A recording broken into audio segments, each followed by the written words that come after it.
What do I think of guest workers? There are too many here. I don't think we can manage without them. 6 decades ago, Ankara and Bonn signed a landmark agreement that saw thousands of young Turkish men and women flock to Germany. Labor force was desperately needed to make Germany's post-war economic boom possible. But they were also needed in light of the social change that happened in Germany. The social advancement of a whole generation of young Germans from working-class families became possible through these guest workers. Often at the expense of their own. The so-called Gastarbeiter or guest workers worked low-paid and often back-breaking jobs that Germans didn't want to do. They lived cramped conditions, 8 to 10 people in one room in special accommodation, alienating them from society. There was a first-class guest worker agreement for Italians and Greeks, and my father wondered why we only obtained a second-class deal and fewer rights. Social rights, health insurance, just to give a few examples.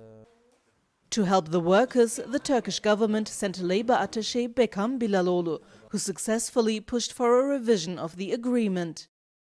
But with the start of the global oil crisis in 1973, it was ultimately suspended. After all, the term guest worker contained the idea that they had to return once they were no longer needed. Yet many of Turkish workers decided to stay, but finding their place in society was difficult.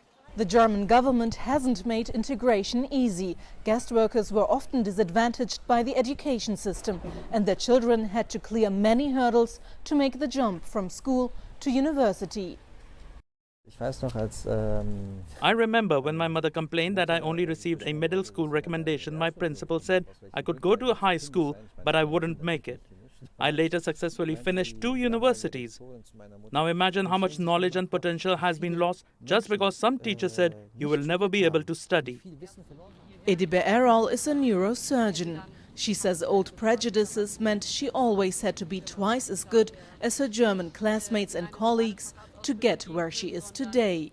The picture I had as a student was that in Germany we could do anything.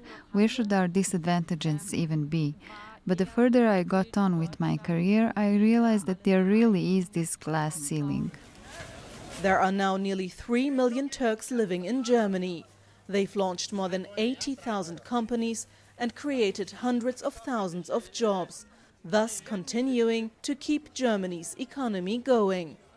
But the Turkish migrants' contributions to German society and cultural diversity may not always be tangible, but is even more valuable.